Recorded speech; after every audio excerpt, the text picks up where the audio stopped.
제가 방금 조금 불현듯 나쁜 지금 느낌이 좀 드는데, 조금 안 좋은 느낌이 좀 드는데. 그렇지.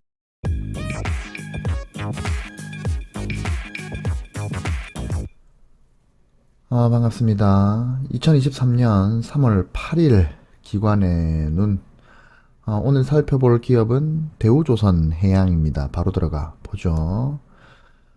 2023년 3월 7일 기준으로 기관 상향, 목표 주가 상향 리포트는 총 12개가 나왔습니다. 이 중에서 대우조선해양이 이제 4개의 기관에서 상향을 했기에 한번 살펴보도록 하겠습니다. 대우조선해양은 뭐 따로 설명 안 드려도 아시죠? 뭐 넘어갑시다. 오늘 살펴볼 기업이 조선해양인데, 대우조선해양인데, 리포트는 NH투자증권의 리포트를 가져왔어요. 가져온 이유는 오늘 나온 이 4개의 목표주가 상향 리포트 중에서 목표주가를 가장 높게 잡았기 때문입니다. 그리고 그 하나증권에 이어서 두 번째로 높은 목표주가를 잡은 그 기관이 NH투자증권입니다. 그래서 가져왔고, 목표 주가는 이제 3만 1,000원, 다시 3만 1,000원을 내놨는데 리포트가 나오기 전일에 종가 기준으로 29.2%의 상승 여력이 있다고 해석을 할 수가 있습니다. 4분기 실적은 매출액이 1조 4,500억 원, 요거는 전년 동기 대비 6.9% 상승을 그 정도의 수준이고, 영업이익은 적자가 났습니다. 4,161억 영업 적자가 났고, 뭐 이거는 뭐 전년 동기 대비 뭐 그냥 적자니까 뭐 중요하지 않고 이렇게 기록을 했습니다. 일반 상선 매출과 해양 매출로 나뉘는데, 상선 매출은 1조 1,300억 원, 그리고 전년 동기 대비 1.5% 하락을 했고, 이게 이제 건조량 증가가 좀 제한적이었다 그래요. 그리고 이제 해양 매출은 3,503억이 나왔는데, 뭐 충당금 환입 반영에 따른 뭐 전년 대비 71%가 증가된 수준이랍니다. 그리고 2023년에 1분기, 그러니까 이번 분기죠. 내는 흑자 전환을 기대를 한답니다.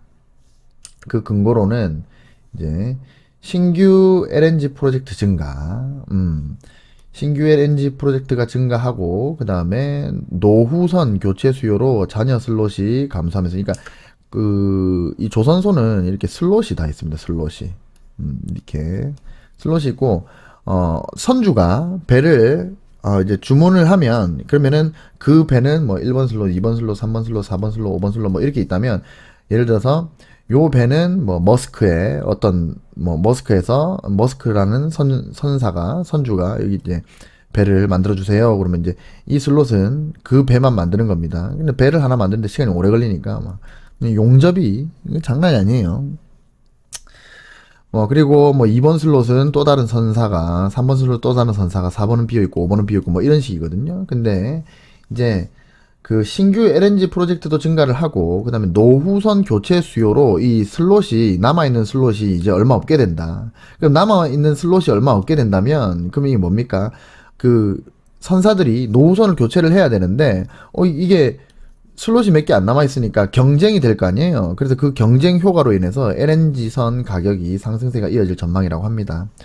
LNG선은 이제 보통 수명이 20년인데, 뭐 이제 30년까지도 쓸 수 있다고 합니다. 근데 이게 좀 환경 규제 때문에 이게 뭔가 장치를 달아야 돼요. 예전에 제가 한번 설명드린 적이 있는데, 하도 오래돼가지고, 한 1년 전인가, 아니, 1년 전이 아니지, 한 2년 전인가 하여튼 말씀드린 적이 있는데, 지금 전 세계에 다니고 있는 이 LNG선, 요 LNG선이 대부분 대한민국에서 만든 겁니다. 2000년도, 2000년, 초반에 뭐, 현대미포조선, 대우조선해양, 그 다음에 뭐, 그때 삼성중공업이었나? 하여튼, 주가가 미친 듯이 오른 적이 있어요. 그게 2000년도 초반인 걸로 제가 기억을 하는데 지금으로부터 딱 20년 전입니다. 그 20년 전에 주가가 막 미친 듯이 튄 적이 있다. 뭐 그때는 제가 주식을 하지는 않았을 때였는데 뉴스에서 연일 막 조선주가 막 엄청나게 올라간다고 막 그 뉴스가 기억이 나요. 그때 이제 전 세계에 돌아다니는 LNG선을 대한민국에서 다 만들어버린 거예요. 왜냐면 대한민국이 용접 기술이 좋았어요. 그 당시에. 그리고 중국은 용접 기술을 따라올 수가 없었어요. 일본은, 원래 일본이 조선의 강국이었죠. 대한민국이 1위를 하기 전에. 일본 같은 경우에는 그 까다로워. 자기 주관이 있어. 그러니까 선주는 이렇게 만들어줘 하면은 그대로 만들어주면 되는데 일본은 이거는 아니야 이렇게 만들어야 돼 우리는 이렇게 우리 뭐 장인 정신이 있어 이렇게 만들어야 돼 이러면서 이 곤조 일본어죠 곤조를 피우는 거예요. 그러니까 선주들도 짜증이 나는 거야. 근데 일본 말고 좀 눈을 돌려보니까 저기 대한민국이라는 나라가 있는데 이 나라가 용접 기술이 장난이 아닌 거야. 이 선박은 용접 기술이 핵심이거든요. 제가 조선소 좀 잘 알아요. 사실 조선소는 이렇게 됩니다. 이 쓸데없는 얘기인데, 처음에 이제 재관이라 그러나? 재관이라고 하나? 하여튼, 재관. 하여튼, 이 재관사가 있어요. 이 사람이 보통 이제 현장 소장급인데, 이 사람이 도면을 보고, 이제, 이거를 이제 취부사한테 이제, 가접을 해라 그래. 그러면은, 이제 취부사가 태클을 놓는 거예요. 태클은 이제 용접을 이제 본격적인 용접이 들어가기 전에 살짝만 붙여 놓는 거지. 근데 이제 이 재관사가 도면을 보고 취부사에게 이거는 요렇게 붙이고 이런 건 요렇게 붙이고 요건 요렇게 붙이고 요거는 백을 낼 거니까 어떻게 붙이고 막 이런 식으로 하면은 취부사가 그걸 알아서 이게 뭐라 그래야 되지? 실질적으로 용접이 들어가기 전에 얼개를 만들어 놓는다고 해야 되나? 그럼 취부사가 그걸 만들어 놔요. 그러면은 그 뒤에 이제 용접사가 들어와서 용접을 쫙 하는 거야. 그러면 이제 용접사가 용접을 하면은 취부사는 또 다른 그 뒤에 용접사가 들어와서 용접을 할 거리를 또 이렇게 만들어 놓고 이제 재관이 모든 걸 통제를 하고 도면을 보면서 이런 식으로 이제 구조가 돼 있거든요. 물론 이제 실제로 조선소에 일하시는 분들은 저보다 더 잘 알겠지만 저도 얼추 얼개는 알아요.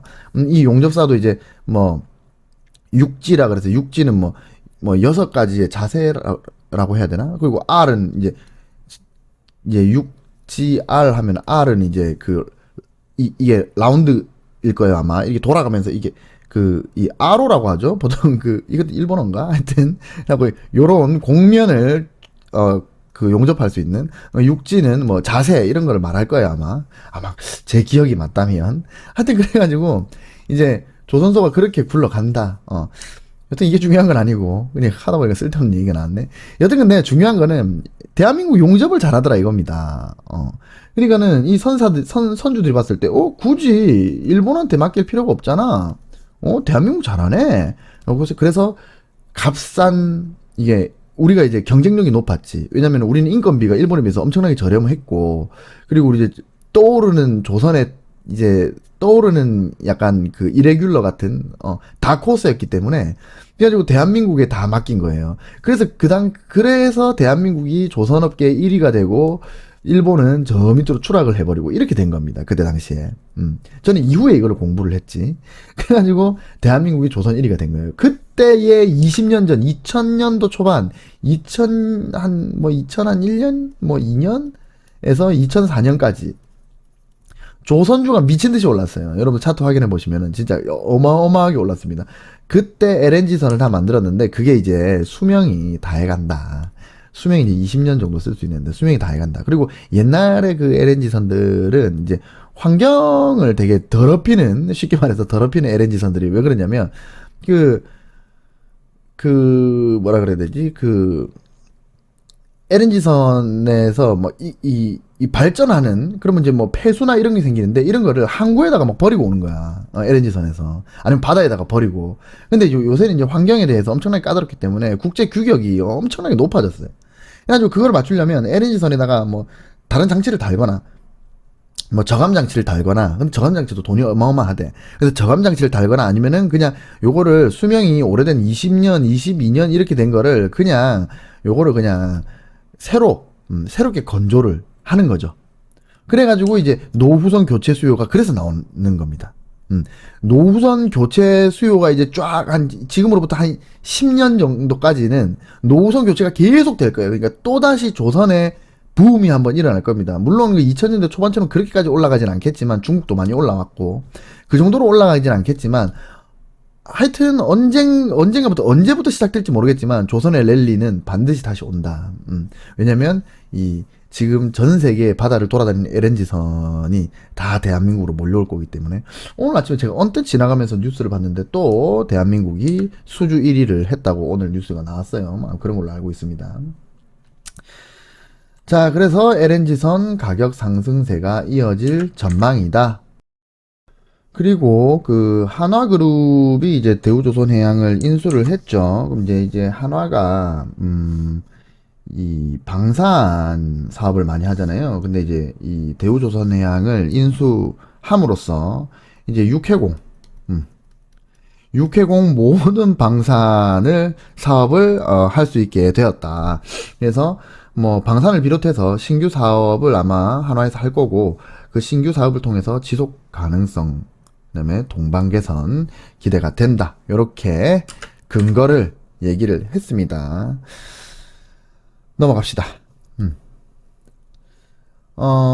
보시다시피 대우조선해양은 일단은 여기 보면은 퍼가 지금 업종퍼도 그렇고 지금 이 적자기 때문에 이렇게 나오는 거예요. 그리고 PBR은 2.86 수준이다. 보시면 2021년에도 이거 연결 기준 연간입니다. 적자폭을 조금 낮췄지만 적자. 근데 이거는 일회성 비용으로 인한 적자라고 하긴 하던데, 여튼간에 뭐 회계상 적자가 났으니까. 근데 2023년에는 이제 흑자 전환이 될 예정이고, 그리고 좀 더 큰 폭으로 영업이익이 올라갈 것으로 기대를 한답니다. 뭐 일단은 여기서 중요한 거는 지금 2022년도는 이제 다 보시면은 엉망진창이죠. 적자가 났는데, 근데 2023년, 2024년 보시면 다 이렇게 성장을 할 거다. 이렇게 영업이익률과 수익률도 이렇게 성장을 할 거다라고 이렇게 예상을 한다는 겁니다. 지금 보면은 PBR 밴드가 보이지도 않죠. 요 위에 있죠, 주가가. 그러니까 이 PBR 밴드가 완전 밑으로 내려가 버린 거지. 그러니까 뭐냐면 적자가 났기 때문에 영업이익은 이렇게 나오는 겁니다. 이건 볼 필요가 없어요. 이제 적자 기업이라서 그렇습니다. 엄청나게 이제 적자 때문에 이렇게. 그러니까 2020년도에 이걸 예상을 했을 건데, 이게 2022년이니까 2021년일 거고, 2020년 한 여름쯤에 요게 이제 이렇게 쭉 빠질 거라고 이렇게 예측을 아마 했을 거예요. 영업이익이 엉망진창 될 거라고. 그런데도 불구하고 가격은 올랐네요. 요 기준에서 요 컨센서스가 나왔다면 내려갈 거다 했는데 오히려 가격은 올랐고, 뭐 엉망진창으로 움직이는 모습입니다. 투자 의견은 이제 일단은 목표가가 계속 내려왔어요. 내려오다가 지금 여기서 이게 턴 어라운드 됐죠. 그리고 여기서는 계속 가격을 하락을 하다가 여기서부터 돌아갔습니다. 그러니까 가격이 먼저 반등하고 그 다음에 목표가가 뒤이어서 올라가는 모습, 그런 모습이 나왔다. 대우조선해양은 그런 모습이 나왔다. 실질적으로 오늘 나온 그 리포트 중에 삼성증권 같은 경우에는 지금 가격이 24,000 얼마인가? 좀 이따 봐야 되겠네. 가격이 24,000 얼마인가 그런데 목표가를 23,000원을 잡았어요. 23,000 잡았나? 하여튼 현재가보다 목표가를 더 낮게 잡았어. 그러니까 현재가가 뛰어넘어간 거야. 근데 삼성증권이 매우 보수적으로 보고 있는 거죠. 그리고 교보증권도 되게 이게 적극 매수가 아니라 그냥 뭐 트레이딩 바이였나? 하여튼 그렇게 별로 그렇게, 교보증권도 그렇고 삼성증권도 그렇고 정확한지 모르겠어요. 여러분들 한번 찾아보세요. 여러분들 이걸 보실 수 있을지 모르겠지만 여하튼간에 그 대우조선해양에 대해서 되게 보수적으로 접근을 하고 있어요. 다른 증권사들은. 그러니까 하나증권이나 지금 오늘 소개해드린 그 농협투자증권은 좀 대우조선해양이 앞으로 좋을 거다라고 예상을 하고 있지만, 다른 증권사들은 그렇게까지는 생각하지는 않습니다. 물론 목표가는 조금 올렸지만 그래도 뭐 그닥 그렇게 뭐 지금 상승을 이렇게 기대할 만한 타이밍은 아니다라고 보고 있습니다. 한 달 전에는 4개의 기관이 매수 의견을 냈고 지금도 4개의 기관이 매수 의견을 내고 있다. 자, 그러면은 차트를 한번 봅시다. 요때는 요 차트는 이건 아닙니다. 이게 그러니까 요게 요때 이제 감자가 됐거든요. 그래서 원래 여기 이 거래 정지가 있었고 뭐 요렇게인데 네, 일단은 요거는 생략하고 여기서부터 보면 되겠죠. 어차피 고점 찍혀 있으니까. 그래서 이 한 번씩 왜 이러지? 자, 여기서부터 보겠습니다. 보시면은 일단은 요렇게 한번 꺼 볼까요? 가로줄을 요렇게 아니면 요렇게 이렇게 끌까? 이렇게 끊겠습니다. 가로줄을. 일단은 일정한 라인을 넘어서지 못하는 모습입니다. 이게 뭐 여기서 이 부분에서 지금 저항이 나왔고 그 다음에 여기서도 저항이 나왔죠. 그러면 얘가 상승으로 진짜 가려면 이걸 돌파를 해야죠. 그죠? 돌파를 하고 여기서부터 큰 상승이 일어날 거다. 그래서 이제 제가 말씀드리는 그 LNG선의 어떤 그 노후 LNG선의 교체 그 포인트는 올해가 아니라 내년이나 내후년 정도 아니면 한 2, 3년 뒤 그래서 얘가 뭐 이렇게 내려갔다가 다시 올라갔다가를 해서 그래서 상당히 뒤에 발생이 왜 이래? 발생되지 않을까?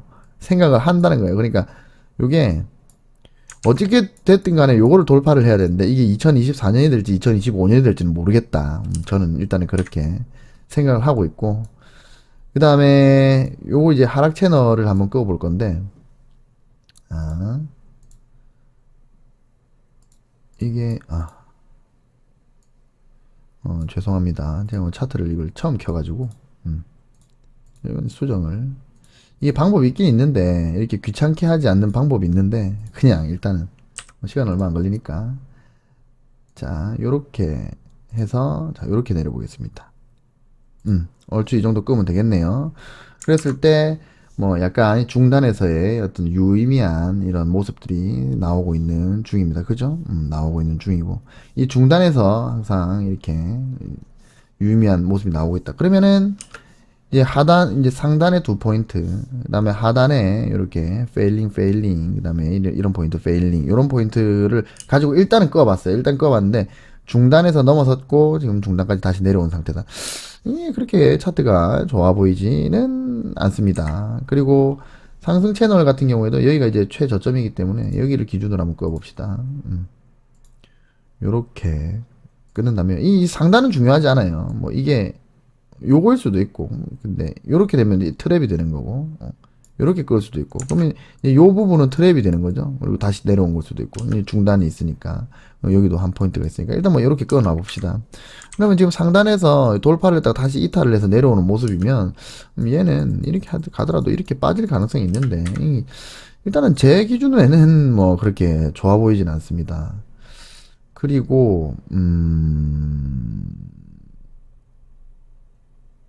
잠시만요. 이렇게 한번 꺼봐야 되겠네요. 잠시만요. 이거를 일단 지워볼게요. 제가 방금 조금 불현듯 나쁜 지금 느낌이 좀 드는데, 조금 안 좋은 느낌이 좀 드는데. 그렇지. 이 보시면, 자, 지금 이제 여기서 다시 왼쪽 확장 없애볼게요. 자, 이렇게 끈 겁니다. 채널을. 자, 여기 저점을 기준으로, 그러니까 여기 상단에 여기 저항을 받았던 이 2포인트, 요거를 고점으로 놓고 여기를 시작점으로 해가지고 끈 거예요. 이걸 끄었는데, 지금 뭡니까, 지금? 그럼 여기 이제 큰 상승을 하고 나서, 여기서부터 큰 상승을 하고 나서 고점 찍히고, 조정받고, 그 다음에 다시 돌파를 했는데 또 그 고점 찍혔어요. 그래서 이 두 고점을 중심으로 해가지고 그 다음에는 이걸 넘어서지 못하고 이제 빠졌죠. 주가가 하락 파동으로 빠져서 근데 그 반등했던 자리가 하필이면은 요 라인입니다. 요 라인 이렇게 껐을 때 그죠? 여기 반등이 나왔던 고 포인트에서 반등이 나왔고 고 포인트에서 반등이 나왔는데 이탈이 됐어요. 이탈되고 풀백 맞고 떨어지고, 풀백 맞고 떨어지고, 풀백 맞고 떨어지네. 그러면 대우조선해양은 요 위에 복구를 할 때까지는 이거는 건들면 안 되겠는데? 이거 왜 목표 주가를 이렇게 높게 잡았지? 아, 그러니까는 삼성증권이나 이런 데서는 목표 주가를 막 2만, 지금 현재가가 23,000원인데 목표 주가를 21,000원 이렇게 잡았더라고요. 현재가 24,000원인데 목표 주가를 여기 잡았다는 거는 뭐 하락한다는 얘기잖아요. 근데 원래 본인들이 목표 주가를 19,000원을, 삼성증권은 원래 목표 주가를 19,000원 했어. 근데 얘가 요까지 온다고 생각하고, 근데 목표 주가를 위로 올린 거야. 그러니까 삼성증권은 일단 목표 주가를 상향시킨 건 맞지. 하지만 현재가보다 목표 주가를 낮췄기 때문에 떨어진다라고 예측을 한 거겠죠? 그래서 이제 삼성증권도 그렇고 교보증권도 그렇고 이거를 좀 이렇게 별로 좋지 않게 리포트가 작성이 돼 있더라고요. 그게 이거겠네. 이렇게 이탈을 크게 하고, 그 다음에 이게 풀백이거든요. 풀백하고 맞고 떨어진. 얘가 상승을 하려면 일단 이거 복구를 해야 됩니다. 복구를 해서 여기 이 하단부에서 여기서 반등이 나와야지. 안 그러면은 이거, 쉽지 않아요. 여기 막, 이게 지금, 어차피 파동이 지금 요까지 한번 떨어져 봤기 때문에, 거의 막 10,000원대까지 떨어져 봤기 때문에 얘가 여기까지 다시 빠질 수도 있는 겁니다. 뭐, 물론 여기까지 빠지지 않을 것 같긴 한데, 어쨌든 간에 여기서 지금 반락하고 나왔다. 그러면 이 주식이, 이 주식은 좀 하락 파동을 계속 진행하고 있기 때문에 이렇게 될 수도 있는 거지. 그렇기 때문에 얘는 일단은 매수로 건드려 보려면 일단 요거부터 회복을 해서 요 라인에서 여기서 뭐 어떻게 여기서 반등이 나온다. 그 정고점을 돌파하고 반등이 나온다. 그러면은 여기선 한번 들어갈 만하지. 그러면 이제 요 정도의 수익을 기대를 할 수 있는데 현재 여기 위치에 있는 이 자리에서는 글쎄요. 저는 그렇게 좋아 보이진 않네요. 그렇네. 그렇게 좋아 보이진 않습니다. 어찌됐든 대우조선해양은 요게 돌파되고 나면 그때 건드리는 게 낫겠다. 저는 그렇게 생각을 합니다. 오늘은 지금 햄버거가 막 집으로 배달이 되고 있어서 오늘은 좀 짧게 끝내야 되겠습니다. 뭐 그렇게 뭐 썩 좋진 않습니다. 대우조선해양은 썩 좋진 않는 자리인 것 같고.